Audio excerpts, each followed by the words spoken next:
அகிலம் நியூஸ் நேயர்களுக்கு வணக்கம். இன்றைய இரவு நேர பிரதான செய்திகள். முதலில் தலைப்புச் செய்திகள். யாழில் வீட்டுக்குள் நுழைந்த போலீசாரின் மோசமான செயல், கஜேந்திரகுமார் எச்சரிக்கை. அரசு ஊழியர்களின் சம்பள அதிகரிப்பு வாக்குறுதி நிறைவேற்றிய ஆளுநர்.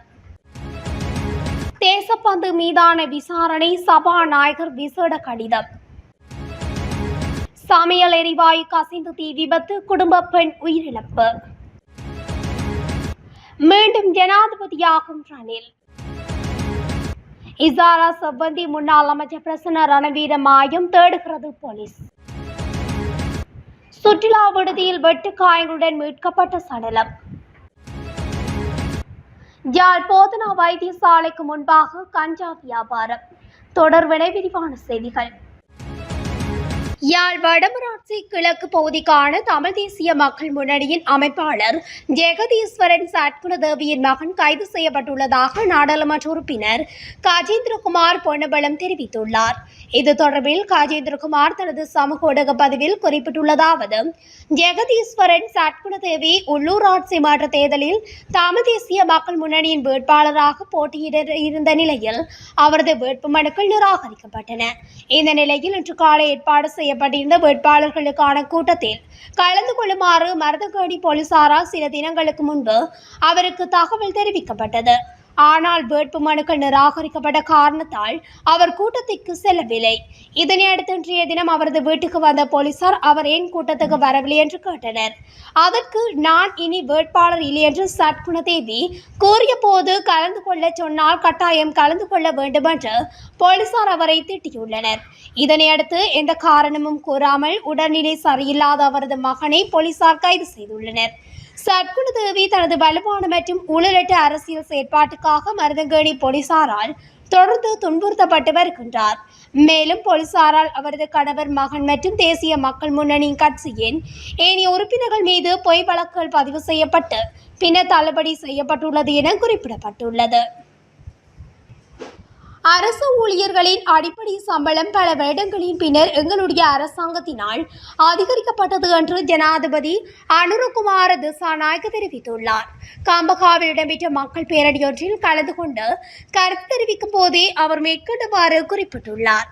நாட்டை முன்னகர்த்தி செல்ல அரசு ஊழியர்களின் பங்களிப்பு மிக முக்கியமானதாகும். அரசு துறையில் தொழிலொன்றை பெற்றுக்கொள்ள வேண்டுமென்றால் முன்பு போலே அரசியல்வாதிகளிடம் சென்று விண்ணப்பம் வழங்க வேண்டியதில்லை. அரசியல்வாதிகளிடத்தில் கோரிக்கை முன்வைக்க வேண்டியதில்லை. கடிதம் ஒன்றை பெறுவதற்காக அமைச்சர்களின் பின்னால், நாடாளுமன்ற உறுப்பினர்களின் பின்னால் யாரும் செல்ல வேண்டிய அவசியமில்லை. தற்போது 30,000 புதிய அரசு ஊழியர்களின் அரசு துறைக்குள் உள்ளெடுப்பதற்கு நாங்கள் எதிர்பார்த்துள்ளோம். விண்ணப்பங்கள் கோரப்படும் போது அதற்கு விண்ணப்பித்து பரீட்சை எழுதி சிறந்த மதிப்பெண்களை பெற்று அரசு சேவைக்குள் உள்நுழைய முடியும். சிறந்த ஆளுமையுள்ள அரசு ஊழியர்களை அரசு துறைக்குள் உள்வாங்க நாங்கள் ஆயத்தமாக இருக்கின்றோம். இதேவேளை பல வருடங்களின் பின்னர் எமது அரசாங்கத்தினால் அரசு ஊழியர்களின் அடிப்படை சம்பளம் உயர்த்தப்பட்டுள்ளது. தேர்தல் காலத்தில் அரசு ஊழியர்களின் சம்பளம் உயர்த்தப்படும் என்ற எமது வாக்குறுதிகளை நாங்கள் நிறைவேற்றியுள்ளோம் என குறிப்பிட்டுள்ளார். முன்னாள் போலீஸ் மா அதிபர் தேசப்பந்து தேனக்கோடுக்கு எதிரான குற்றச்சாட்டுகளை விசாரிக்க நியமிக்கப்படும் 3 பேர் கொண்ட குழுவிற்கான ஒரு உறுப்பினரை பரிந்துரைக்குமாறு சபாநாயகர் ஜெகத் விக்ரமரத்ன பிரதமர் மற்றும் எதிர்க்கட்சித் தலைவருக்கு கடிதம் எழுதியுள்ளார்.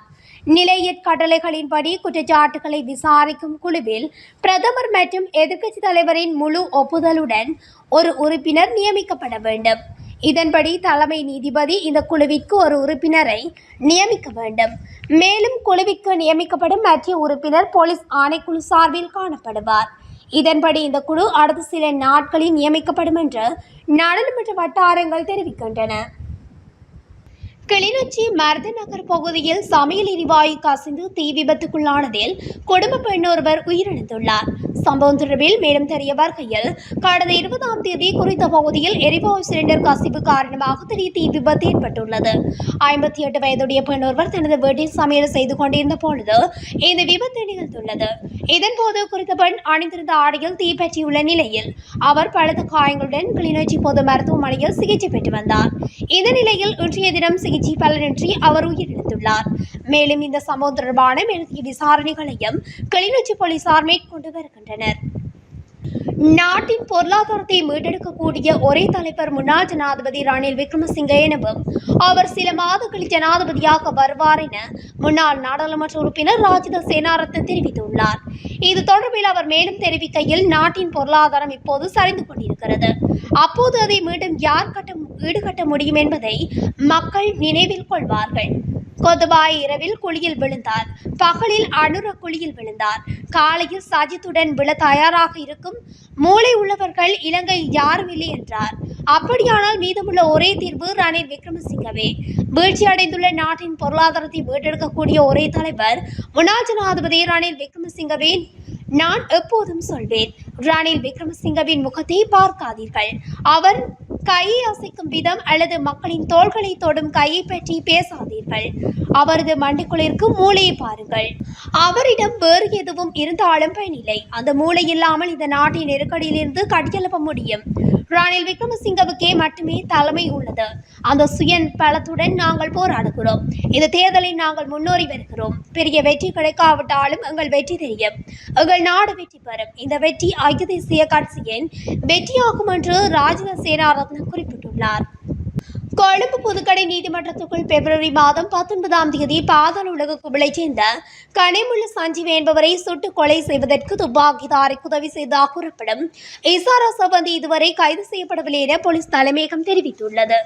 அதேபோல 2010ஆம் ஆண்டில் போலி ஆவணங்களை தயாரித்து கிரிபத்கொடை பிரதேசத்தில் உள்ள அரசு காணியொன்றை விற்பனை செய்த சம்பவம் தொடர்பில் போலீசாரால் தேடப்பட்டு வரும் முன்னாள் அமைச்சர் பிரசன்ன ரணவீரவும் இதுவரை கைது செய்யப்படவில்லை. கடைமுள்ள சஞ்சீவ் என்பவரின் கொலை சம்பவம் தொடர்புடைய இசாரா சம்பந்தி பிப்ரவரி மாதம் 19ஆம் தேதி மாயமாக்கியுள்ளார். இந்நிலையில் முன்னாள் அமைச்சர் பிரசன்ன ரணவீர மார்ச் மாதம் 7ஆம் தேதியிலிருந்து மாயமாக்கியுள்ளார்.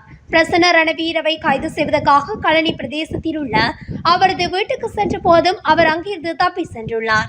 இசாரா சவந்தி மற்றும் பிரசன்ன ரணவீர ஆகியோர் தொடர்பில் இதுவரை எந்தவித தகவல்களும் கிடைக்கவில்லை. இது தொடர்பில் குற்றப்புலனாய்வு திணைக்கள அதிகாரிகள் தொடர்ந்து விசாரணைகளை மேற்கொண்டு வருகின்றனர். சுற்றுலா விடுதி ஒன்றிலிருந்து இன்று ஆணொருவர் சடலமாக மீட்கப்பட்டுள்ளதாக கதிர்காமம் போலீசார் தெரிவித்தனர். மணராகலை கதிர்காமம் சித்துல் பவ்வப் வீதியில் உள்ள சுற்றுலா விடுதியில் இந்த சம்பவம் இடம்பெற்றுள்ளது. சடலமாக மீட்கப்பட்டவர் சுற்றுலா விடுதியில் பணியாளராக கடமையாற்றியவர் என போலீசார் தெரிவித்தனர். குறித்த நபர் 2 நாட்களுக்கு முன்னர் உயிரிழந்திருக்கலாம் என போலீசார் சந்தேகிக்கின்றனர். சுற்றுலா விடுதிக்குள் உரிமையாளர் கொழும்பு பிரதேசத்தில் வசிப்பதாக போலீஸ் விசாரணையில் தெரிய வந்துள்ளது. அதேவேளை மீட்கப்பட்ட சடலத்தில் பல வெட்டு காயங்கள் காணப்படுவதாகவும் இது கொலையாக இருக்கலாம் எனவும் போலீசார் சந்தேகிக்கின்றனர். யாழ்ப்பாணம் போதனா வைத்தியசாலைக்கு முன்பாக கஞ்சா போதைப் பொருள் விற்பனையில் ஈடுபட்ட குற்றச்சாட்டில் சுகாதார தொழிலாளி ஒருவரை போலீசார் கைது செய்துள்ளனர். நேற்றைய தினம் சந்தேக நபர் கைது செய்யப்பட்டுள்ளார். வைத்தியசாலை முன்றலில் கஞ்சா வியாபாரத்தில் ஒருவர் ஈடுபட்டு வருவதாக போலீஸ் புலனாய்வு பிரிவினருக்கு கிடைத்த தகவலின் அடிப்படையில் நபரை கைது செய்து சோதனையிட்டனர். இதன்போது அவரது உடைமையில் இருந்து 25 கிராம் கஞ்சா போதைப் பொருள் மீட்கப்பட்டுள்ளது. அதனை அடுத்து கைது செய்யப்பட்ட நபரை போலீஸ் நிலையம் கொண்டு சென்று மேலதிக விசாரணைகளை போலீசார் மேற்கொண்டு வருகின்றனர். இத்துடன் அகிலம் நியூஸின் இன்றைய இரவு நேர பிரதான செய்திகள் நிறைவடைகின்றன. தொடர்ச்சியாக செய்திகளை அறிந்து கொள்ள அகிலம் நியூஸ் ஊடகத்துடன் இணைந்திருங்கள். நன்றி, வணக்கம்.